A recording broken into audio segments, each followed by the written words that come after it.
네, 거기 준비가 됐나요? 네, 안녕하세요. 네, 가야치과병원의 김효종입니다.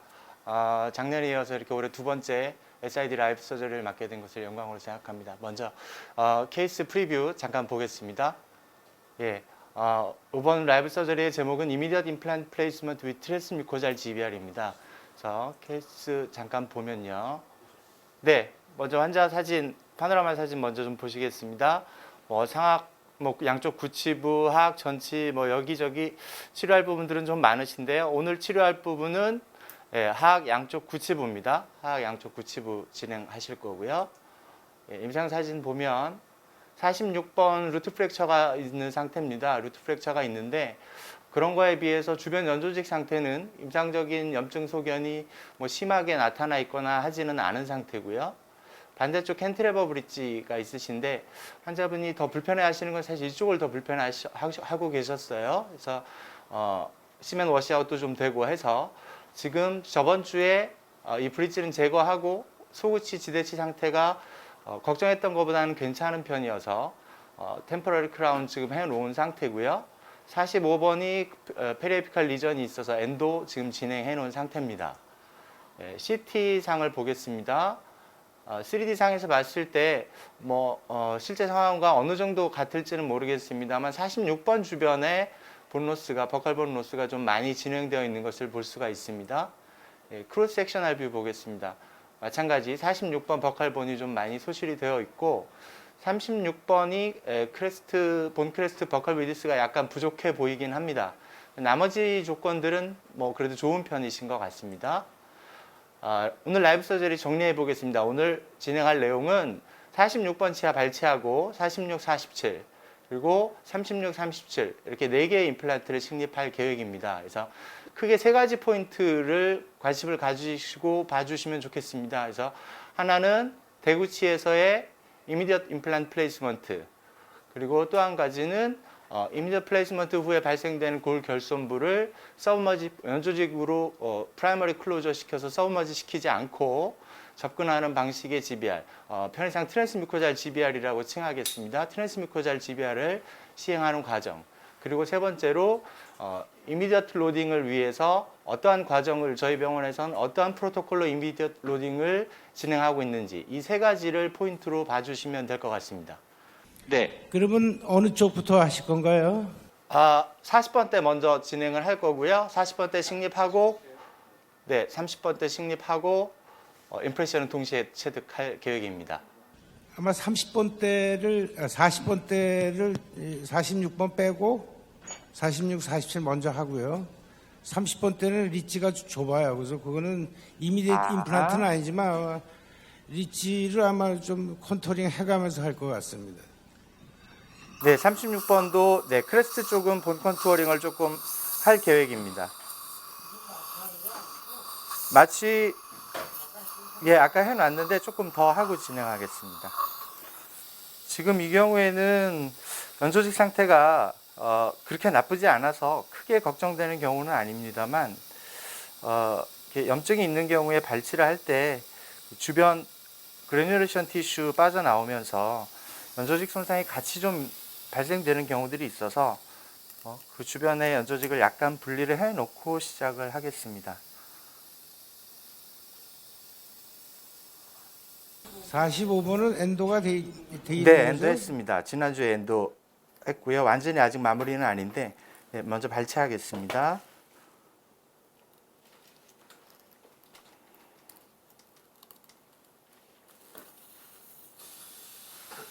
김현종 원장은 주로 보통 심고 오늘 임프레션 뜨고 내일 템포러리 껴주는 그런 컨셉으로 주로 한다고 그럽니다.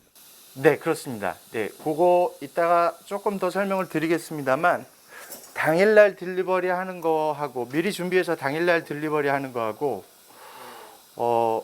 지금 말씀하신 대로 수술 당일날은 임프레션만 뜨고 그 다음날 딜리버리 하는 거하고 장단점이 있는 것 같습니다. 저희 병원 같은 경우에는 후자가 현실적으로는 좀 더 적합하지 않나 그렇게 생각해서 그런 프로토콜로 진행을 하고 있습니다. 그 부분 이따 조금 더 말씀드리겠습니다.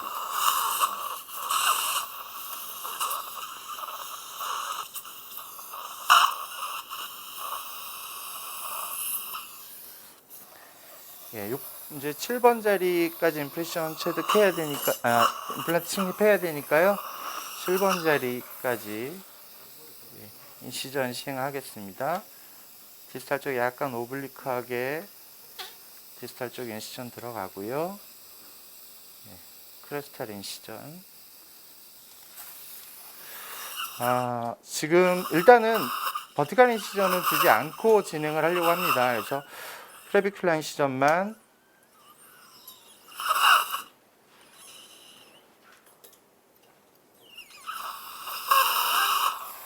나중에 이제 하다 보면 버티컬 인시전을 줘야 이 그래뉴듈 티슈 정리하고 디펙트 정리하기에 더 유리할 수도 있는데, 그거는 이제 진행하다 필요하면 추가적으로 버티컬 인시전을 매지알 쪽에 주더라도 지금 처음에는 이제 버티컬 인시전 없이 진행을 할 계획입니다.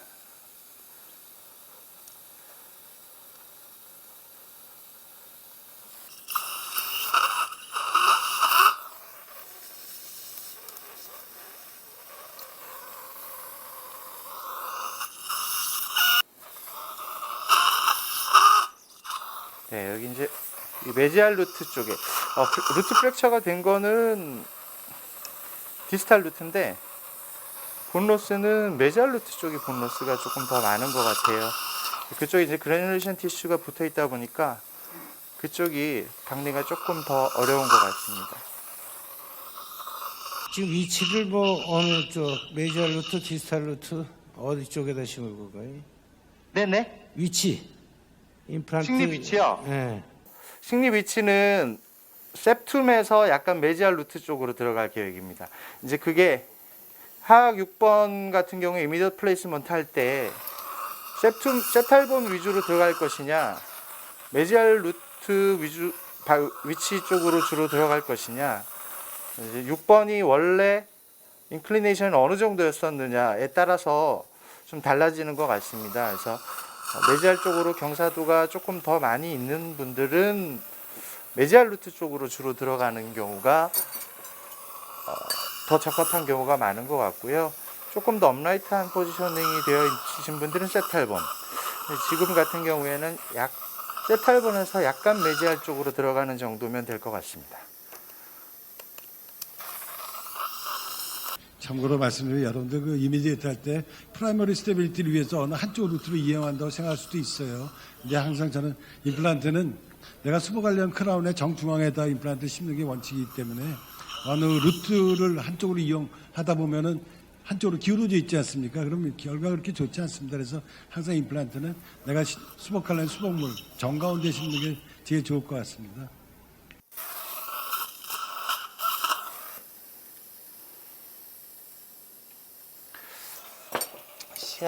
시야도 그렇고 화면도 좀 그렇고 해서요, 인시전을 앞쪽에 조금만 더 연장하겠습니다.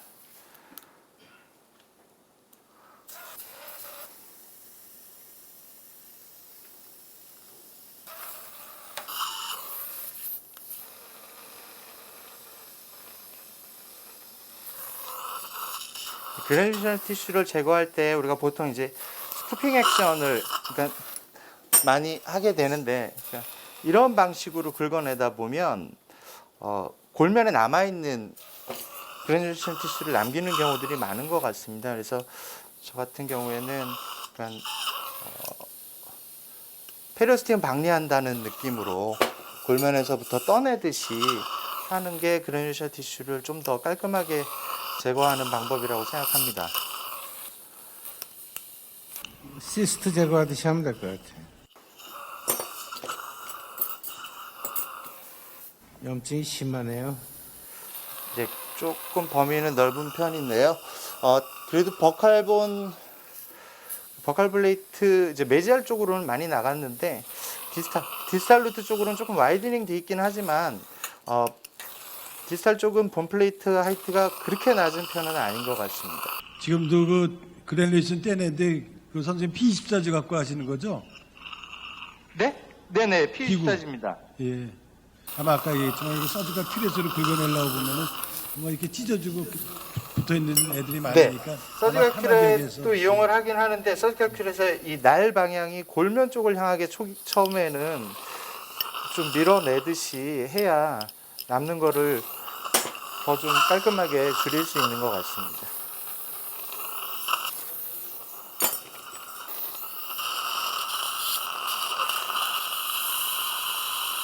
베네딕션 티슈 나중에 한번 식립 직전에 한 번 더 정리할 거고요. 일단은 네 그로스하게는 정리가 된 것 같아서 식립 진행하겠습니다. 디펙트 양상이 보이시나요? 네, 여기 지금 메지알본 쪽, 메지알 루트 쪽 버칼 플레이트는 에이펙스 가까이 소실이 좀 되어 있긴 합니다. 네, 이제 드릴링 시작하겠습니다. 메지알 루트에서 약간 셉탈본 가까운 위치로. 그래서 지금 말씀하신 최종적인 크라운의 센트럴 포사 정도 방향으로 장축 방향이 나온다 생각하고, 지금 임플란트 식립 길이는 10mm 임플란트를 식립할 계획인데요. 지금 제가 사용하는 드릴은 11.5mm입니다. 그래서 앞에 좀 걸릴 수도 있기도 하고, 너무 딱 저스트로 길이를 맞춰서 하다 보면 이 스타퍼나 이런 것들이 조금 걸리는 경우에는 충분한 뎁스로 드릴링 되지 못하는 경우들이 있어서 약간 더 긴 드릴을 사용을 하고 있습니다.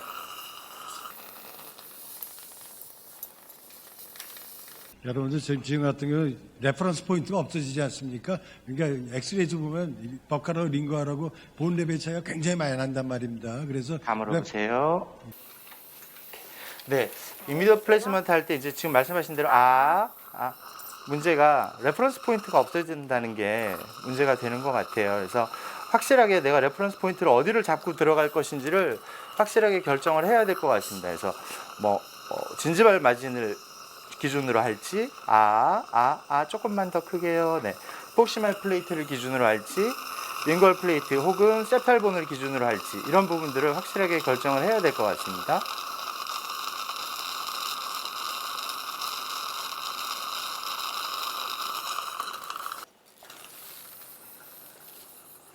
살짝 다물어 보세요. 살살. 네. 네. 다시 완전히 다물어 보십시오. 네. 여러분들도 보셨죠? 김현준 선생한테 실력 있는 사람들이 2mm 드릴링 한 다음에 대합적 관계 확인하고 계시지 않습니까? 그러니까 저 늘 필요할 것 같습니다. 지금 7번 위치로 봤을 때, 네, 적당해 보입니다. 네, 지금 이제 5, 6번 대합식 관계로 봤을 때는 적당해 보이는데 약간 오히려 메지알로 가는 게 나을 것 같으세요? 조금만 수정하겠습니다. 해보세요. 네.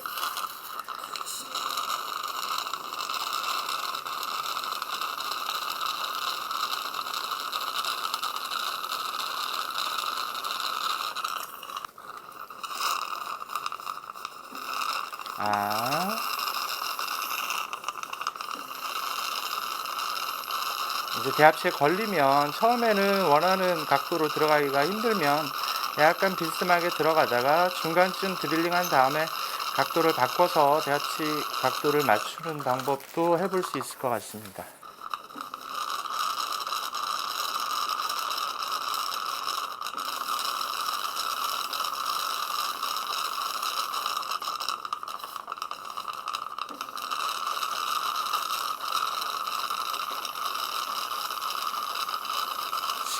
지금도 이 6번자는 레퍼런스 포인트가 없어서 디스탈 쪽의 이 본 하이트하고의 가상 연결선을 기준으로 해서 어느 정도 깊이를 지금 잡고 있는 중입니다.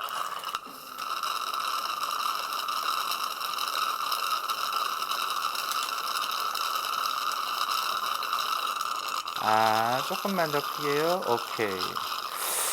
7번 쪽이 지금 골질이 별로 좋은 편은 아니신 것 같아요. 전반적으로 골량은 나쁘지 않으신데 6번 자리는 오히려 이렇게 염색석에 있었던 자리는 그 주변으로 약간 스클로로시스가 생기면서 골질 자체는 오히려 조금 더 좋아지시는 경우들이 종종 있는 것 같고요. 그래서 지금도 6번 쪽은 본 퀄리티 나쁘지 않은데 골량은 좀 부족해도 7번은 본 퀄리티는 좋은 편은 아니신 것 같습니다. 거기 약간 왼쪽으로 돌려보세요.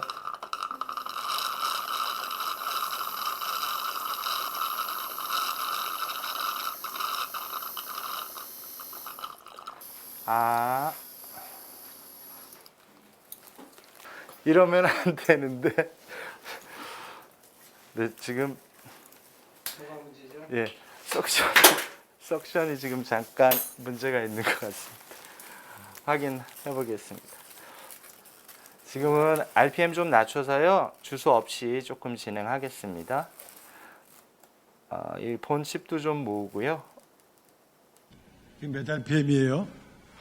지금 이게 저희 설정해 놓은 건 600rpm인데 이거는 지금 이 엔진은 밟는 대로 나오는 엔진이라서 제가 풀로 밟지는 않았습니다. 풀로 밟지 않아서 실제 RPM은 한 100, 한 100rpm 뭐 그 정도밖에 안 될 것 같습니다.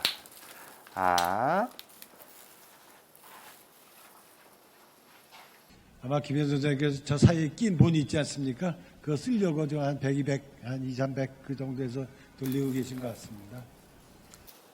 지금 이게 이미디어트 로딩을 할 건데 7번이 그렇게 고정이 지금 좋은 편이 아니시거든요. 그래서 카운터 보어를 할 거냐 말 거냐 그걸 또 결정을 해야 되는데요. 지금은 카운터 보어는 하지 않고 탭 드릴을 크레스트 부분에서 조금만 사용을 하겠습니다. 이 부분도 이따 잠깐 더 말씀드리겠습니다. 계속 그래? 임플란트는 뭐 심을 겁니까? 루나 S 5 곱하기 10mm 여기는 지금 2개 식립할 계획입니다. 510 2개 주세요. 드릴은 다 했나요? 끝까지? 네, 드릴링 다 됐습니다. 보은 안 좋은데도 5mm 드릴 했나요? 네, 여기도 끝까지 했습니다. 여기가 골량은 부족하지만 골질은 나쁜 편이 아니라서 이쪽도 파이널 드릴링까지 다 했습니다. 7번도 5 곱하기 10 심으실 계획이세요? 네, 그렇습니다. 임플란트 식립하겠습니다. 네. 그 높이는 어디까지 할 거예요? 하이트. 지금 이제 셉탈본이 거의 없어서 셉탈본 기준으로 잡기는 힘들고요. 링괄본. 네, 링괄본 기준으로 잡으면 한참 꽤 한 2, 3mm 이상은 들어갈 것 같고 지금 사실 이런 경우에 식립 깊이에 있어서 본 레벨과의 관계도 중요하지만 이 소프티슈와의 관계도 중요한 것 같습니다. 그래서 지금 소프티슈로 봤을 때 말하자면 나중에 최종적으로 어버트먼트 칼라 하이트가 한 3mm 정도는 되는 게 더 적당하다고 저는 생각해서요. 그 정도 깊이가 나올 수 있을 정도의 소프티슈 뎁스가 나오게 그렇게 들어가려면 소프티슈에서 따졌을 때도 한 3mm는 넘게 들어가야 되는 게 될 것 같습니다. 이게 지금- 지금 본 하우징 안에 들어와 있어야 되는데 네. 그게 좋잖아요. 다 들어와 있나요? 네, 다 들어와 있습니다. 예, 엔벨롭 안에는 다 들어갔습니다. 네. 그 정도 지금 엔진이 멈췄으니까요. 꽤 6번에서의 고정은 꽤 좋은 편인 것 같습니다. 네, 7번도 마저 들어가겠습니다.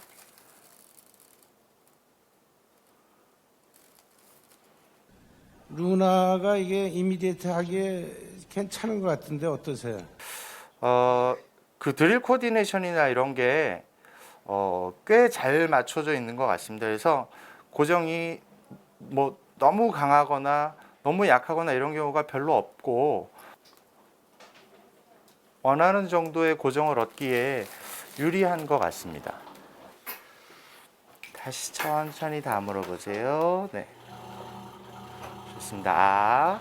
예, 지금 7번이 약간 링구얼 쪽 팔라탈 커스퍼보다 약간 더 팔라탈 쪽으로 향하는 느낌인데 완전히 이제 폐구를 못 하신 상태라서 그렇지 지금 위치는 괜찮을 것 같습니다. 근데 저렇게 다 집어넣고 난 다음에 방향이 안 좋으면 여러분들 수정이 어렵지 않습니까? 그래서 저는 일반적으로 한 반 정도 집어넣었을 때 한번 다물어서 위치를 방향을 확인하고 그 또 한 4분의 3 정도 집어넣어서 약간 오른쪽. 또 수정을 하고 그러면은 두 개의 방향과 스크류를 정가운데로 전부 다 빼낼 수 있어요. 그래서 김현수 선생님은 저 워낙 잘하시니까 한 방에 집어넣어도 되는데요. 저는 한 방에 집어넣는 거 거의 없는 것 같습니다. 중간에 꼭 아까 하신 거 있지 않습니까? 대합제의 관계 그거를 꼭 하시면은 늘 좋은 결과를 가질 수 있을 것 같습니다.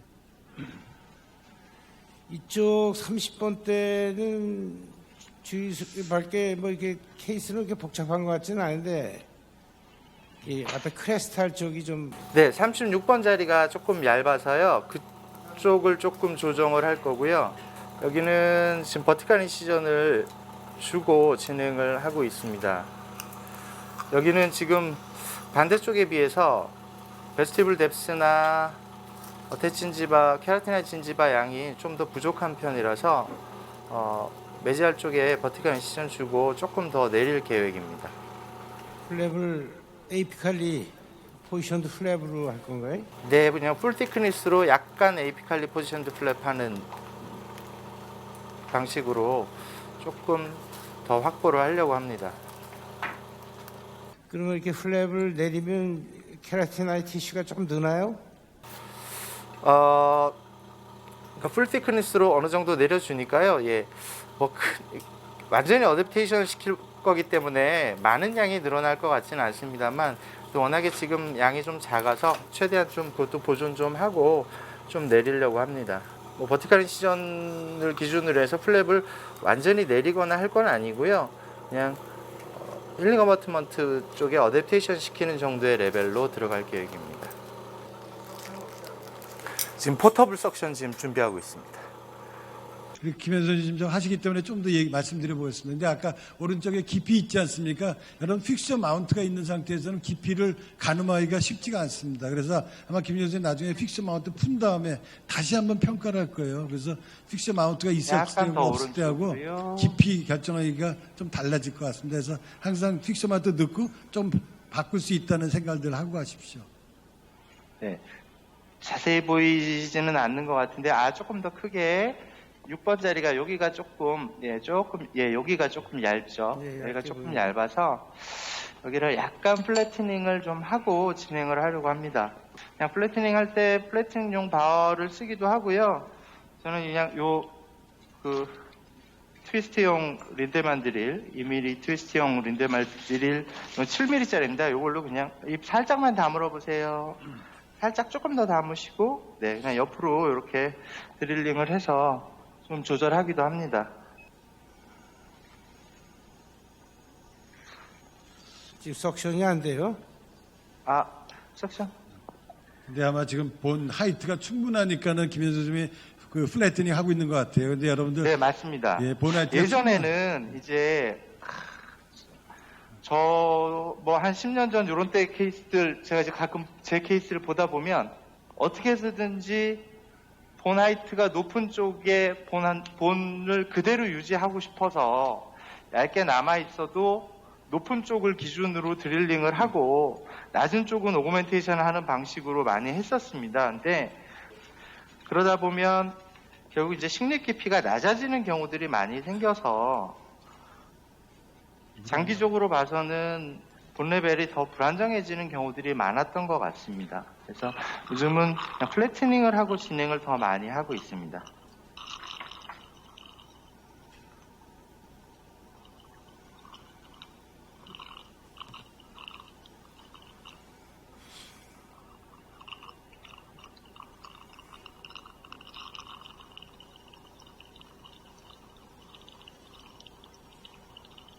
네, 여기도 그렇게 골질이 좋으신 편은 아니네요.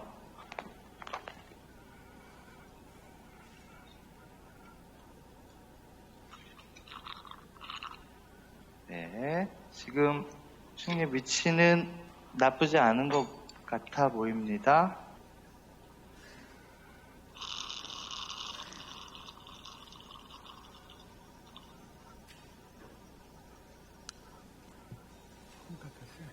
아직 택도 없을 것 같아요. 몇 밀리십니까?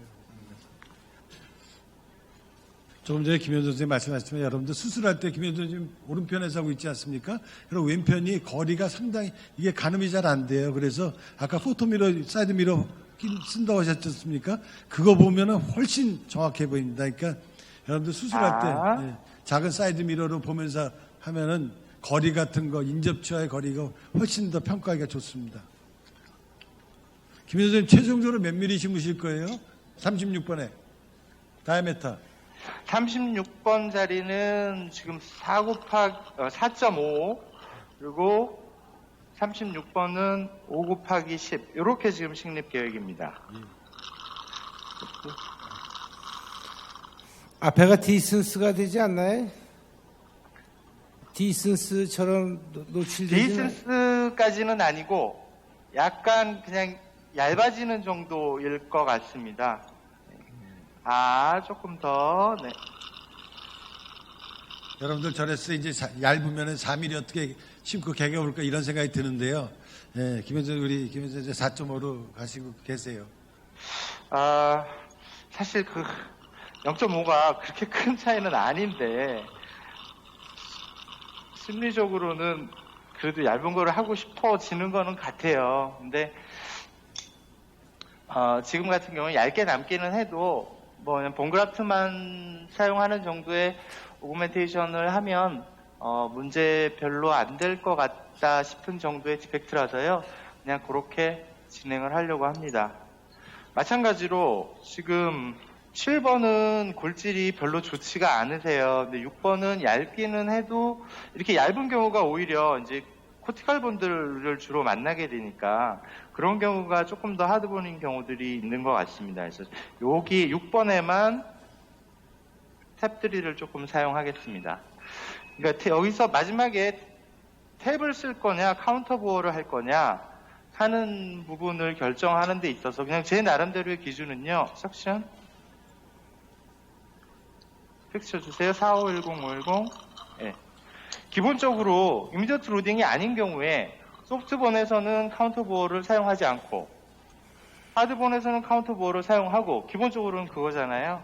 이제 이미디어트 로딩을 할 때는 그게 약간 달라질 수 있을 것 같은 게 카운터 보어를 사용한다는 거는 4.5?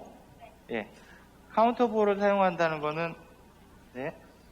카운터 보어를 사용하면 픽스처의 스레드 끝단만 크레스 쪽에서 걸리는 거지 그게 그러니까 픽스처의 그 스레드를 제외한 바디는 골면과 떨어져 있는 형태가 되는 거고 그러다 보면 근데 그렇다고 해서 그거를 사용을 안 하면 원하는 깊이로 식립을 못 하는 경우가 생기고 카운터 보어를 과하게 사용을 하면 고정이 약해지는 경우가 생기기 때문에 탭3를 사용하면 픽처의 바디와 스레드 끝단이 전부 다 컨택이 되는 정도의 수준으로 만들 수 있는 거라서 저는 이제 그 중간 정도의 경우에 탭3를 이렇게 사용을 합니다.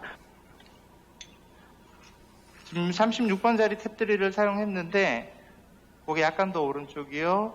탭3를 사용하고서 픽스처 들어갈 때 끝에서 엔진이 멈춘 정도 수준의 고정 상태를 얻을 수 있었습니다. 지금 7번은 카운터 보어나 탭3를 둘 다 사용하지 않았는데 그냥 끝까지 다 잘 들어가네요. 살살 다 물어보세요. 네, 플란트 식립 자체는 다 됐는데요. 최종 식립 깊이는 마운트를 풀르고서 결정을 하려고 합니다. 네, 김현선 낮에 끝나면 어쩜 이렇게 피가 안 나요? 나중에 약간 왼쪽. 나중에 비결 좀 얘기해 주십시오. 다 끝나고 나면요. 이런 말씀 드리면 별로 안 좋아하실 것 같은데 좀 많이 나는 편인데 오늘은 네. 아까 말씀하셨듯이 저 마취를 좀 많이 하는 편입니다. 예. 저도 마취 많이 해요. 근데 저 피 굉장히 많이 나요. 한테 시야가 굉장히 좋습니다. 네, 이제 일단 임플란트 식립은 됐는데요. 지금 고정은 대강 몇 뉴턴에서 된 거예요? 네, 지금 그거 확인해 보겠습니다. 예. 네. 약간 본들이 소프트한 것 같은데. 네, 좀 소프트한 편입니다. 지금 이게 7번 자리입니다. 7번 자리 인서션 토크 확인해 보겠습니다. 지금 한 30뉴턴은 그래도 넘게 나오는 것 같습니다. 지금 눈금이 30뉴턴이거든요. 요게 45뉴턴 정도입니다. 45뉴턴 정도까지는 나오는 것 같습니다. 조금 더 집어넣고요. 네. 보통 이미디 로딩 할 때 몇 뉴턴 이상 정도 합니까? 김현정 원장님. 그게 이제 아티클상에서들 이야기하는 거는 뭐 한 최소한 30뉴턴 뭐 이 정도를 이야기를 하지만 이게 그냥 어떤 명확한 과학적인 데이터를 가지고 하는 게 아니잖아요. 그냥 실험적인 경험적인 데이터를 가지고 하는 거기 때문에 조금 애매한 부분은 있습니다만 보통은 30뉴턴 내지는 ISQ로 따질 때는 65 뭐 이 정도로 이야기하는데 이건 6번은 지금 한 45뉴턴 이상 나오네요. 네, 45뉴턴 좀 넘어가니까 움직이네요. 네. 둘 다 지금 한 40뉴턴, 45뉴턴 정도는 나오는 것 같습니다. 예.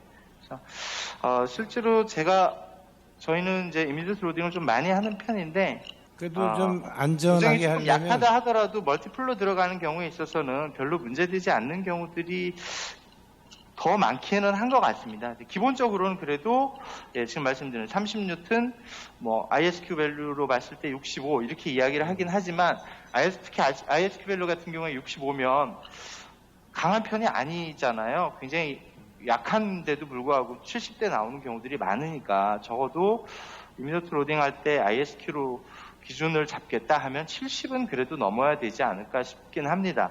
참고로 여러분 저 7번 같은 경우는 힐들이 찌니까 임플란트 주위를 뼈가 완전히 잡고 있는 거 아닙니까? 근데 이미디어트 로딩에 이미디어트 플레이스먼트 했을 때는 에이펙스 한 3mm에 잡고 있는 거예요. 그러다 보면 아무리 뭐 60뉴턴 쟀다 하더라도 별로 의미가 없어요. 왜냐 끝자락에 조금 잡고 있으니까. 그래서 여러분들이 6번 같은 경우 끝자락만 잡고 있다. 그런 로딩 시기에 좀 더 신중을 기하십시오. 끝자락. 그러니까 저래도 인서션 토크가 별로 의미가 없다고 저는 생각합니다. 네, 왼쪽도 조금씩 더 들어가겠습니다. 왼쪽이 여기가 지금 36번 자리입니다. 70뉴턴 가까이 되니까 지금 돌아가네요. 36번은 거의 한 50뉴턴 이상 나오는 것 같습니다. 지금. 네, 지금 눈금이 70뉴턴 눈금이거든요. 아까 36번은 뼈가 몇 미리쯤 잡고 있습니까? 실제로. 46번. 46번이요? 예. 46번 느낌에 서드는 조금 넘는 것 같습니다. AP가 써도요? 네. 여기 지금 37번 자리입니다. 그래도 고정은 뭐 한 45튼 뭐 여긴 지금 7번, 37번은 카운터버나 탭을 전혀 안 한 데인데요. 여기가 고정은 오히려 제일 약합니다. 지금 30뉴턴이 예, 간신히 30뉴턴 정도 나오는 것 같습니다.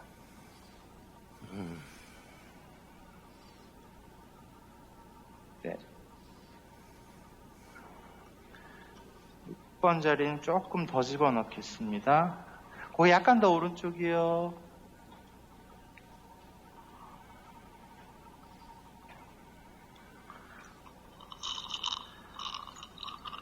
김현준 선생님 괜찮으시면은 그 하기 전에 진행하기 전에 그 양쪽 36번, 46번 깊이 본 어느 정도 깊이 하셨는지 옆 거울로 좀 보여주시면 좋겠습니다. 네. 예, 감사합니다.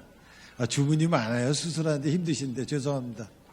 네, 여기가 46번입니다. 46번, 여기 47번. 47번 석션 한번 해볼까요? 네. 네. 47번도 본 크레스트에서 적어도 1mm 정도는 들어가게 지금 위치시키려고 한 거고요. 46번은 링골 크레스트로 따지면 한 2mm 이상 들어와 있긴 합니다.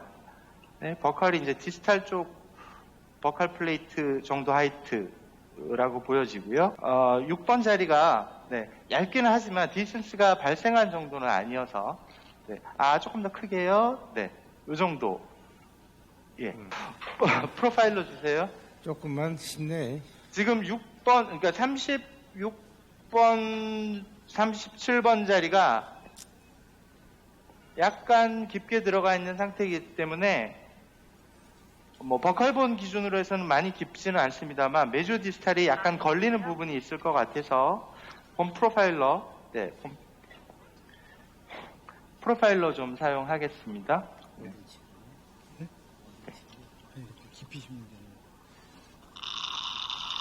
여러분들 저 같은 아시겠지만 경우에 예전에 비해서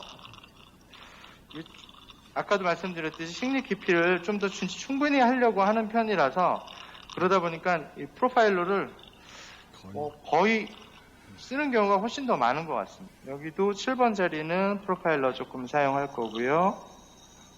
네, 이제 식립은 됐는데 이제 임프레션도 떠야 되고 GBR도 해야 되니까 일단 임프레션 코핑을 먼저 연결을 하겠습니다.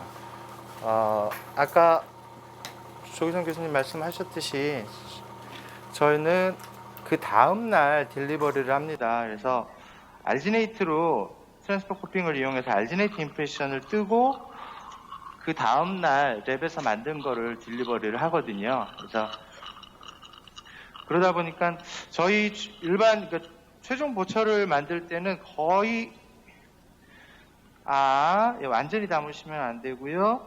90% 이상 바이트 임프레션 코핑을 사용을 하는데 알지네이트로 임프레션을 뜨려다 보니까 이미디어트 로딩 할 때 제가 수술하면서 임프레션 뜨는 거는 바이트 코핑으로 뜨기에는 위치 재현성이 좀 떨어지는 것 같아서 알지네이트로 임프레션 뜰 때는 트랜스퍼 코핑을 사용을 합니다.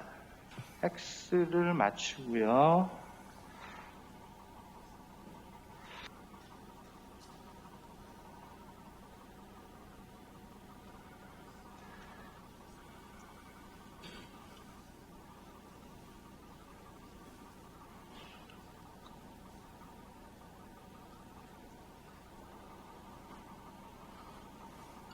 아마 여러분들께서 저 인상되게 되면 저 발치와 같은 저 드릴링한데 인상제 들어가면 그것 때문에 혹시 뭐 이게 힐링이 문제가 되지 않을까 하는 걱정을 좀 하실 것 같아요. 근데 저도 제일 처음에 했을 때 그런 걱정했었습니다. 그리고 구황내에서 다이렉트 레이저는 뭐 막 만들 때 제가 혹시 그 모노모 때문에 약간 왼쪽으로 돌려보십시오. 문제가 되지 않을까 했던 걱정했던 시절이 있었어요. 근데 지금 보면은 뭐 거의 큰 문제는 없는 것 같습니다. 그래서 여러분들이 저 본에 뭐 알지네이트다면 뭐 무슨 문제 생기지 않을까?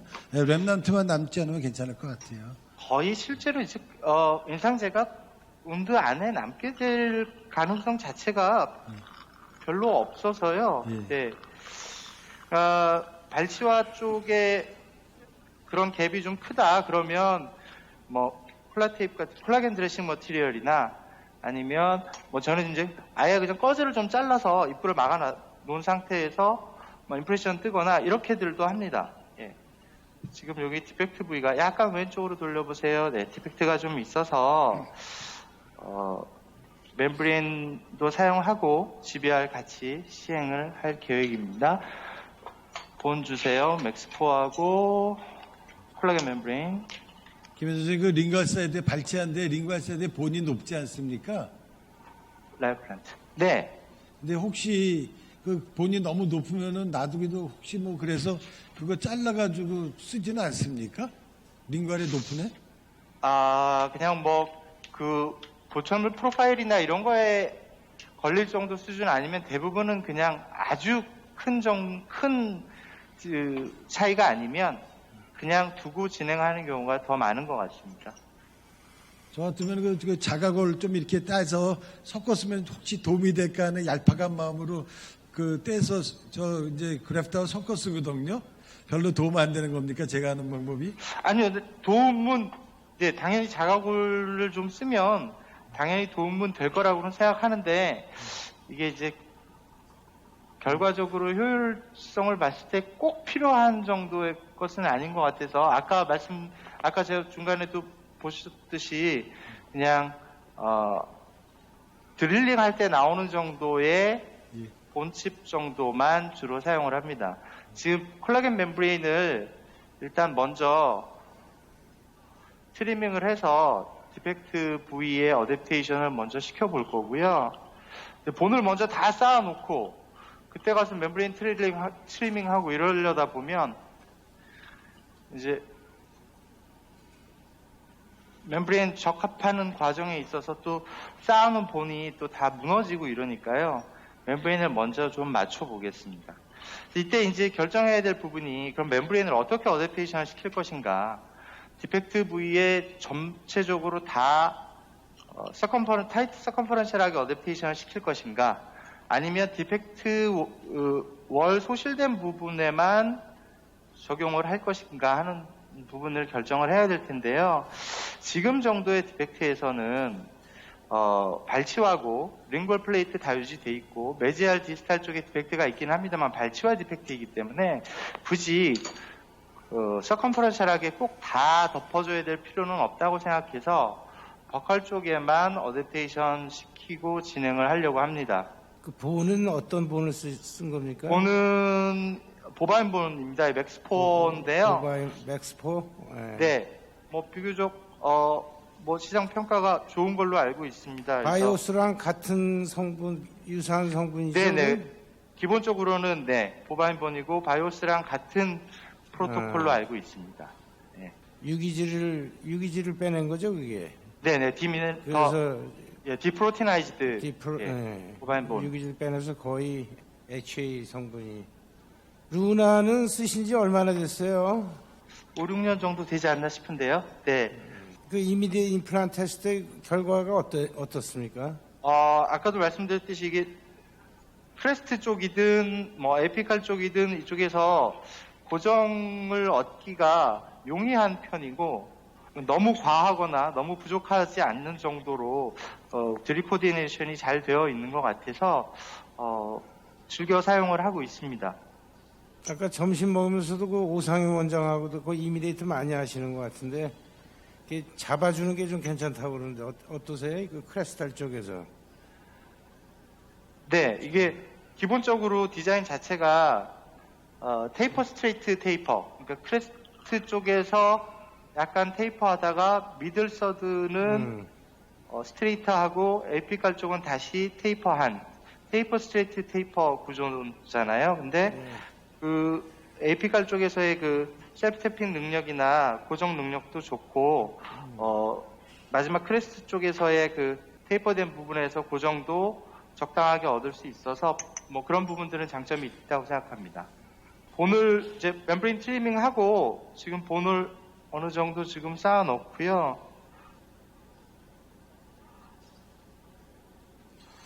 교수님 지금 본 넣을 때 어느 정도 일반적으로 저희 그냥 임플란트 높이와 비슷하게 넣게 하면 나중에 많이 쪼그라들지 않습니까? 그래서 그래프트를 어느 정도 더 여분 있게 넣는 거하고 멤브레인 넣기 전에 한번 보여주고 하시죠. 예. 그래서 그 부분을 좀 자세히 보여주고 말씀해 주시면 좋겠습니다. 그래프트의 양이라든가. 예. 네, 그래프트 약간은 오버해서 빌드업을 하는 편입니다. 지금은 이제 그로스하게 지금 채워놓은 거고요. 마지막에 이제 멤브레인 어댑테이션 하고 조금 더 정리할 계획입니다. 여러분들 저 투 스테이지 할 때는 막 이렇게 해서 그냥 꼬매버리면 되는데요. 저 원 스테이지를 하려고 그러면 여러분들 그래프트 양이라든가 멤브레인의 위치가 굉장히 중요합니다. 그러니까 지금 하시는 거 한번 그 멤브레인 높이라든가 그런 걸 한번 유심히 보십시오. 그리고 저 트리밍한 것도 굉장히 여러분들 중요합니다. 제가 루나를 2010년부터 썼는데 누적 성공률이 우리가 한 4,500개 근데 한 6, 7년 됐죠. 보철 끝나고 나서 상당히 예후가 좋습니다. 누적 생존율이 99%가 넘으니 99.5%가 넘어. 그래서 롱텀으로도 괜찮은 것 같습니다. 이게 하다 보면 멤브레인이 이게 끝까지 들어가지 못하고 그거는 콜라겐 멤브레인인가요? 네, 콜라겐 멤브레인입니다. 그건 끝까지 들어가지 못하고 코로날로 자꾸 기어 나오는 경우들이 있어서 꽤 두께가 좀 있는 것 같네요. 보기에는 아닌가요? 그렇게 그렇진 그냥 않아요. 일반 보통 정도의 네. 두께인 것 같고요. 비교적 그 듀레이션도 괜찮은 편이어서 너무 코로날로 많이 올라오지 않는 정도의 사이즈, 디펙트 엣지를 다 커버를 하면서도 너무 많이 올라오지 않는 게 좋을 것 같습니다. 그래서 이 정도로 지금 어댑테이션을 하고 소프티쉬 클로저 하겠습니다. 여러분들 저때 대충 자르지 않습니까? 그럼 나중에 수초한 다음에 그 중간으로 수초한 사이로 멤브레인이 삐겨 나올 수가 있어요. 그럼 또 힐링이 안 돼요. 그래서 그 김현수 선생님 지금 보시면 시간을 상당히 할애해서 거기 어댑테이션 자꾸 보고 있지 않습니까? 저거 굉장히 중요합니다. 원 스테이지를 하려면요. 쓰시는 건 라이플랜 때 쓰시고 계신 거예요? 멤브레인. 멤브레인 뭐예요? 이 라이오 플란트입니다. 네. 그래서 사실 풀랩을 땡겨도 큰 문제 없고 그러니까 라이어 플랜트 혹시 걱정돼서 두 겹으로 쓰시진 않습니까? 오바입니까? 두 겹으로 쓰는 거? 네, 이것도 크로스 링킹이 되어 있는 거라서요. 그러니까 보통 우리 더블 레이어로 사용하는 게 이제 바이오 가이드 같이 크로스 링킹이 안 되어 있는 종류들 사용할 때보다 그냥 싱글 레이어로 사용해도 듀레이션이 문제된다고 싶은 정도는 별로 없었던 것 같습니다.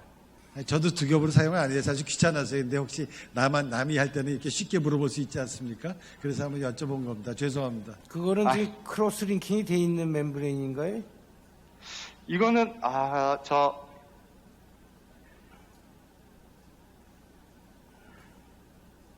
콜라겐이 텐던이 아니라 카디움, 페리카디움. 네. 페리카 네, 돼지 페리카디움인가 그런 것 같습니다. 제가.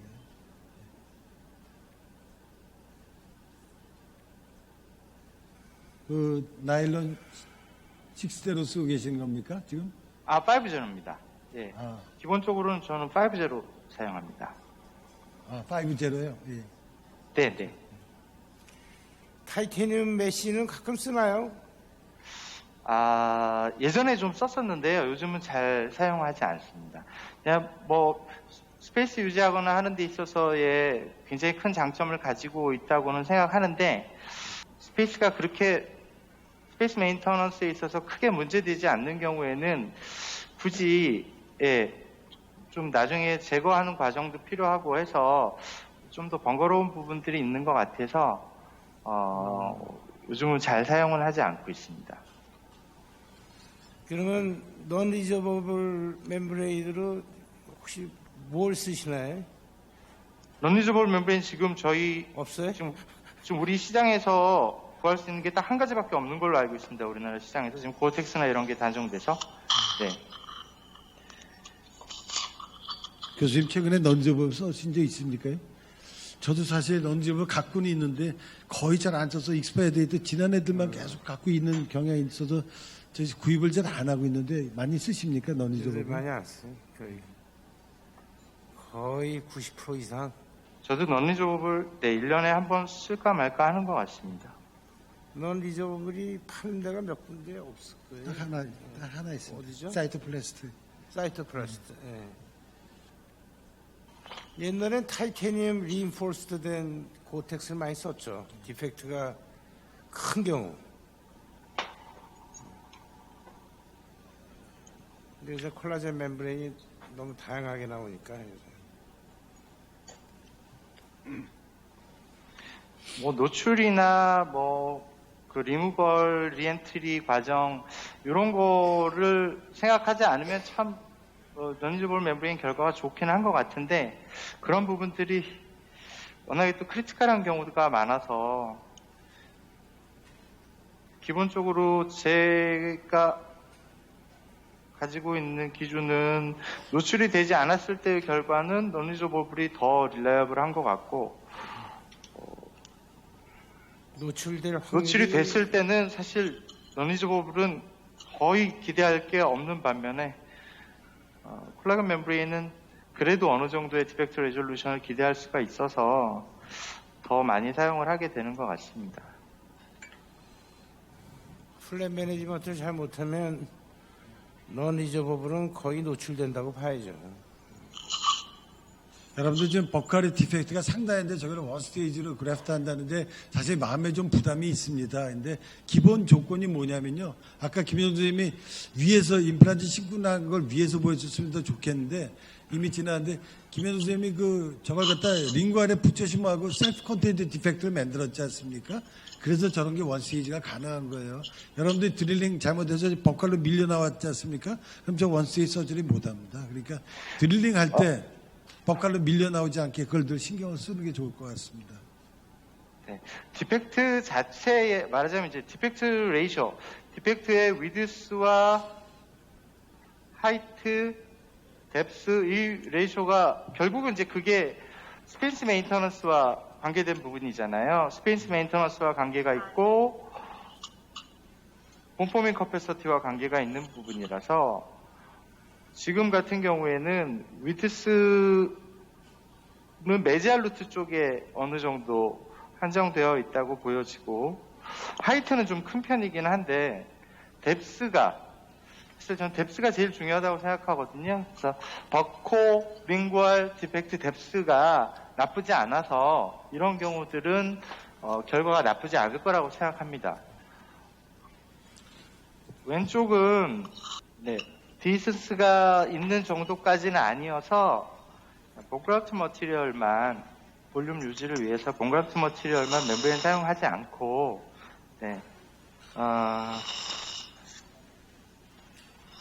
버칼 쪽에 본그라프트 머티리얼로 볼륨 오그멘테이션만 좀 시행하겠습니다.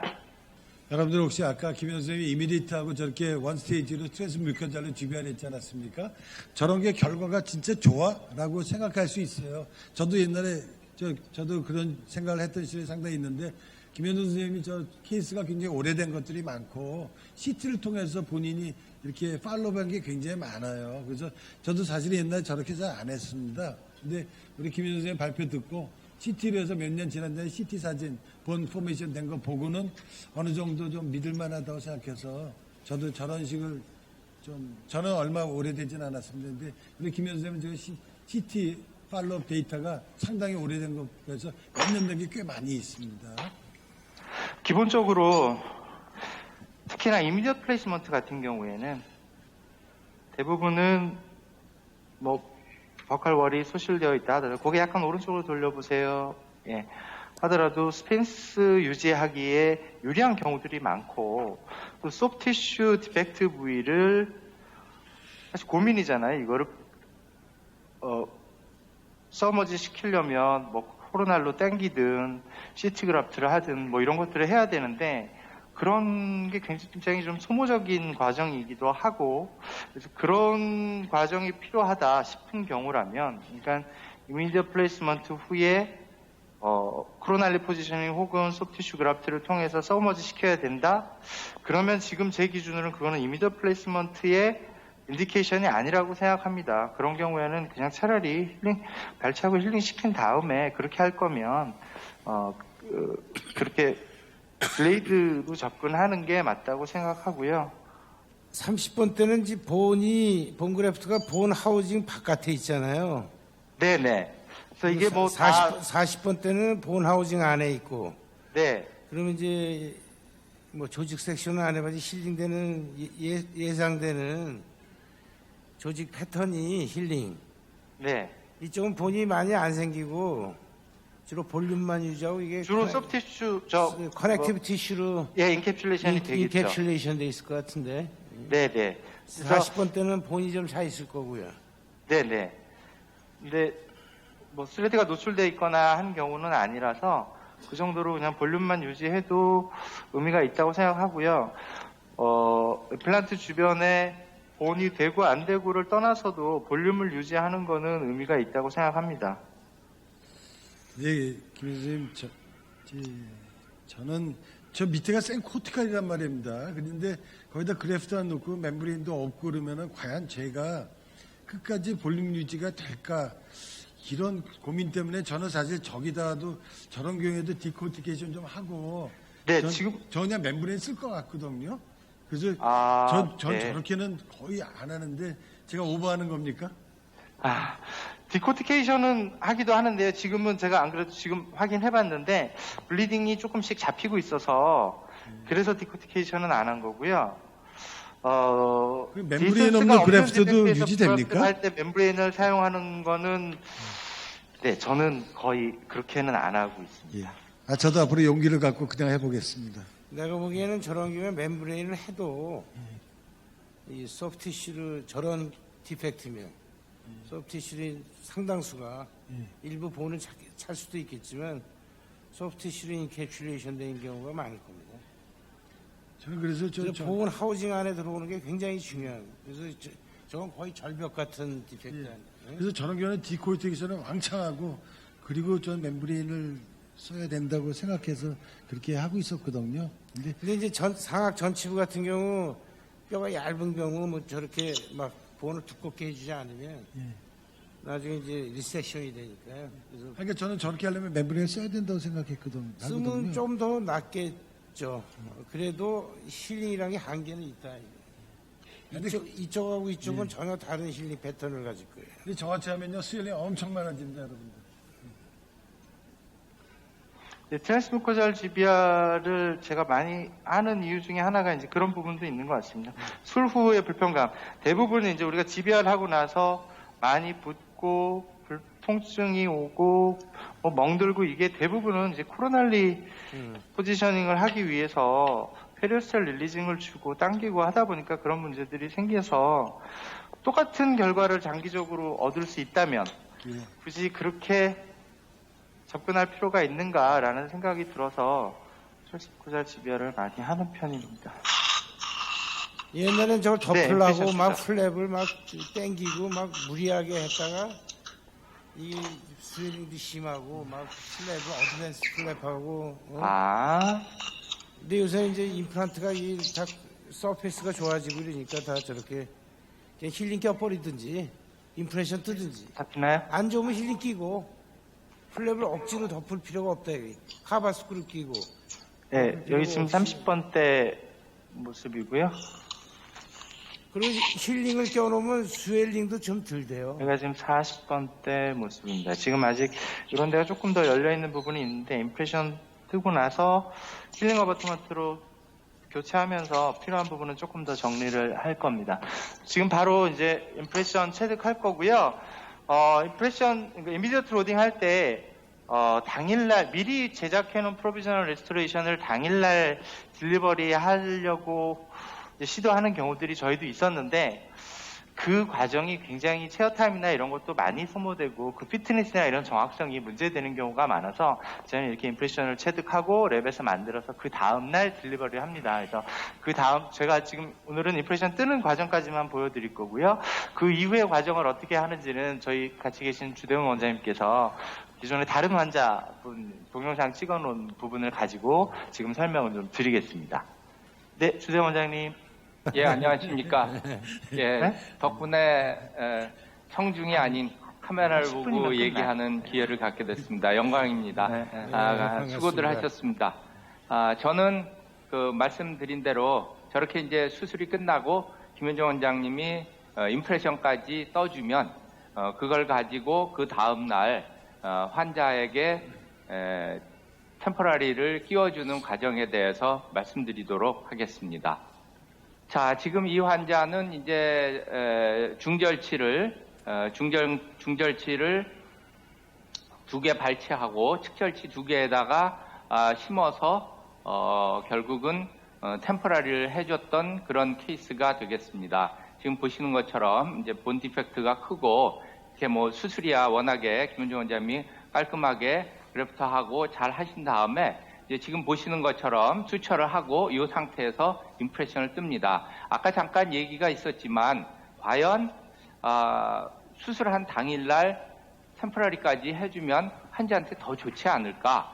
그런데 제 생각은 조금 다른 게 제가 환자라면 오늘 수술하고 힘들어 죽겠는데 집에 가지 뭘 템포라리 끼우고 누굴 만나고 어디 가서 밥을 먹겠다고 1시간씩 또 30분씩 더 앉아서 저걸 과연 해야 되겠는가 하는 그런 점이 제 생각에는 저 같으면 차라리 그냥 다음날 끼워도 어차피 다음날 드레싱하러 병원에 올 것이니까 큰 문제가 없지 않을까 하는 생각을 가지고 있습니다. 그리고 그보다 조금 더 근본적으로 원천적으로 과연 저렇게 심고 바로 이미디어트 로딩을 하는 게 좋은가 아니면 플리퍼라든지 템포러리 덴처를 이용해서 힐링될 동안 기다리는 것이 좋을까라는 측면에서 봤을 때 저도 처음에는 저렇게 이미디어트 로딩하고 힘이 가해지는 거에 불안감을 가지고 있었지만 실제로 저희가 해보면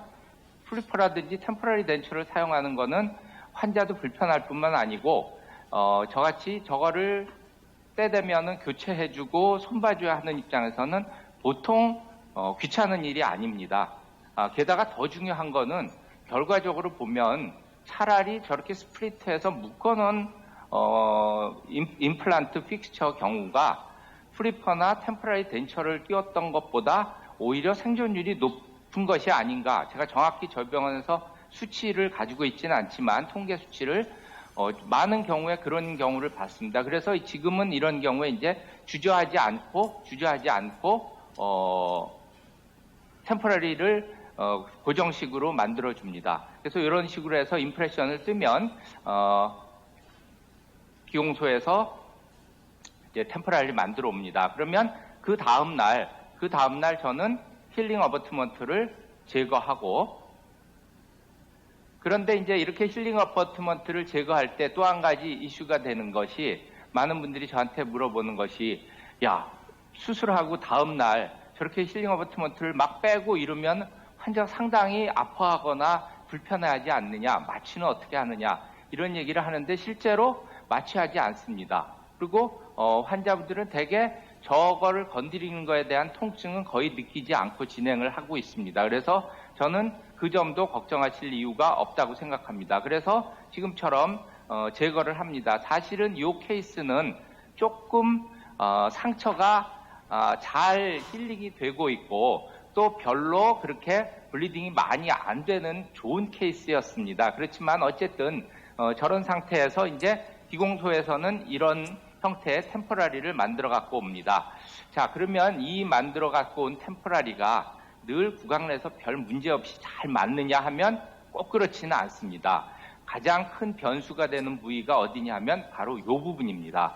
이 부분. 그 얘기는 무슨 얘기냐 하면 보통 우리가 특히 100% 이미디어트를 하는 경우는 전치부인데, 전치부의 경우에는 주로 인터널을 100% 심다 보니까 여기까지가 본이 차 올라와 있는 경우가 있습니다. 그래서 그런 경우에 요 부분을, 요 진지발 밑에 서브 진지발 컨투어를 조금 뚱뚱하게 해버리면 요 부분이 걸려서 들어가지를 않습니다. 그래서 경우에 따라서는 지금 이 정도가 아니고 거의 금속이 여기 다 드러날 정도로 이 부분은 살짝만 레진을 첨가시키고, 어떤 경우엔 제가 이 부분을 살짝 갈아서 띄워주는 경우도 있으며, 심지어는 김현종 선생님이 다시 오셔서 본을 조금 삭제해야 들어가는 경우도 있습니다. 그리고 이제 당연한 얘기지만 이거는 알지네이트 임프레션을 이용해서 트랜스포 타입으로 떴기 때문에 요거는 미리 섹션을 해서 구강 내에서 연결을 하도록 그렇게 하겠습니다. 그래서 지금 이런 상태가 된 것을 이제 구강 내에서 끼우게 됩니다. 저 구강 내에서 끼울 때 좀 전에 말씀드린 대로 제자리에 패시브하게 들어가고 스크류가 잘 이렇게 패시브하게 들어가는지를 확인하셔야 됩니다. 아까 말씀드린 것처럼 어딘가 걸리는 경우에는 한 번에 나사가 패시브하게 제자리까지 들어가는 느낌이 아니고 조금 뭔가 걸렸는데 더 돌리면 들어간다 하는 느낌으로 들어가는 게 특징이 되겠습니다. 그렇게 해서 이렇게 우선 장착을 시킨 다음에 교합을 한번 간단히 체크해서 어디 걸리는 데가 있는가 보고요. 일단 저렇게 패시브하게 장착이 잘 되면 제 경우에는 보통 이때 20뉴턴 센티미터까지는 일단 토크 드라이버를 이용해서 토크를 사용합니다. 물론 이때 토크를 조일 때 이거 조금 더 돌리면 뭔가 좀 픽처가 움직일 것 같은데 하는 느낌을 받는 경우도 없지는 않습니다. 그런 경우에는 물론 하지 않고요. 중단하고요. 그 다음에 사실은 제가 가장 보여드리고 싶은 장면이 이 부분이 되겠습니다. 무슨 말씀이냐면 저희가 오래전부터 이미디어트 로딩을 하고 이렇게 이미디어트 템포라리를 장착을 했는데 상당히 많은 케이스가 별 문제 없이 잘 유지가 된 반면에 간혹 임플란트가 흔들려요 해서 오늘 환자를 보면 이 조인트가 깨져서 오는 경우가 있었습니다. 그런데 놀랍게도 그런 케이스를 봤더니 조인트가 깨진 게 아니고 이 부분을 굉장히 두툼하게 잘 리인포스를 해서 붙여놨다고 생각했는데 그 접착 부위가 딱 탈락이 돼서 온 겁니다. 깨진 게 아니고. 그래서 이상하다. 저는 할 때 굉장히 이 부분에 드라이를 잘하고 물기가 안 묻도록 굉장히 신경을 써서 했음에도 불구하고 그런 일들이 종종 있었습니다. 그랬을 때 제가 아차 하고 생각을 한 게 지금 요 케이스의 경우에는 다시 한번 보여주세요. 요 케이스의 경우에는 지금 말씀드린 대로 비교적 스웰링도 없고 블리딩이나 우징이 없는 케이스인데 이게 아주 심하게 블리딩이나 우징이 있는 케이스에 이렇게 했을 때는 아무리 드라이를 시켜도 요 공간이 짧으니까 캐피라리 리액션이 나는 거죠. 이 모세관 현상에 의해서 제가 여기다가 레진을 갖다 붙이는 때 바로 밑에서 우징이 되면서 올라온 겁니다. 그래서 그거를 제가 인식한 다음부터 사용하는 방법이 이 방법입니다. 버컬 쪽과 또 링구알 쪽에서 지금처럼 작은 커튼 펠렛을 말아갖고 끼워놓고 드라이를 시키고 그 상태에서 브러쉬온 테크닉을 이용해서 저렇게 리퀴드 파우더를 묻혀서 저렇게 연결을 시키고 났더니 거짓말같이 실패하는 경우, 깨져서 오는 경우가 거짓말처럼 거의 없어졌습니다. 제가 뭐 1년에 한 번 있을까 말까 이게 왜 이렇게 됐지? 왜 이 환자는 페일했지라는 게 의심스러울 정도로 지금은 그래서 저 방법을 사용한 이후에는 그런 문제가 거의 없이 잘 진행이 되고 있습니다. 그리고 아시겠지만 이거를 연결시켜 줄 때는 버커링구알로 두툼하게 하는 것도 물론 중요한 일이지만 반드시 이 높이가 빔의 법칙이라 그래서 높이가 충분하게 연결이 돼야지만 강도를 유지할 수가 있습니다. 물론 또 하나의 아까 팁이지만 그래서 요 갭이 작으면 작을수록 심미적으로는 유리하지만 제 경우를 보면 요 갭이 너무 작으면 아까 말씀드린 모세관 현상에 의한 밑에 있는 리퀴드가 딸려 올라올 가능성이 더 있다고 봐서 요즘은 살짝 크게 하고 심미적인 거는 조금 감수합니다. 그래서 이렇게 연결이 되면 환자를 커튼을 물려서 한 5분이고 10분이고 충분히 기다렸다가 그 다음에 지금처럼 여러분이 다 사용하시는 저런 레진 폴리싱 할 때 사용하는 다이아몬드를 이용해서 우선 상당히 거친 부분을 이렇게 해결해 주고 그 다음에 그게 어느 정도 진행이 되면 교합 체크도 한번 하시고요. 그 다음에 그게 다 진행이 됐다 그러면 레진 폴리싱 할 때 사용하는 저런 로우 스피드 바를 이용해서 그런 식으로 다 제거를 해줍니다. 그런 다음에는 이제 링구알 쪽에 홀이 나 있는 부분에 물론 저게 레비알에 나 있어도 개의치 않습니다. 뭐 어차피 메꿔주면 되니까요. 그래서 저기 커튼 대신에 저는 요즘 저런 테프론 테이프를 사용하고요. 그렇게 해서 양쪽을 다 테프론 테이프를 메꿔준 다음에 다시 한번 습기가 없도록 물기가 없도록 한 다음에 저는 주로 이제 포미카 같은 저런 퀵스프로라는 국산 저런 포미카 같은 재료를 이용해서 저기를 큐어링 해주고요. 그 다음에 다시 가볍게 폴리싱을 해줍니다. 그래서 지금과 같이 완성이 됐고 이 부분이 나중에 뭐 심미적으로 저는 별 문제가 안 된다고 생각하는데 문제가 되면 나중에 시간이 흐른 후에 이 부분은 살짝 다듬어 주시면 되겠습니다. 이상입니다. 네, 주대현 선생님 수고 많으셨습니다. 성무교입니다. 예, 안녕하십니까. 네, 질문 한두 개만 할까요? 예, 좋습니다. 주대현 선생님 아까 보면 컨택 조정을 거의 안 하셨는데 저런 경우 아까 그 전에 해놨는지 모르겠어요. 근데 저 컨택을 안 한 경우에 예를 들어 컨택이 느슨해서 사이가 뜨면 괜찮은데 빡빡하면은 얼마 있다 그 스크류 루징 되지 않습니까? 그래서 저는 에세 헤비의식을 갖고 저게 뭐 정확지 않기 때문에 저는 사실 컨택도 약간 띈 다음에 거기에 에세 좀 그 붙일 때 애다거든요.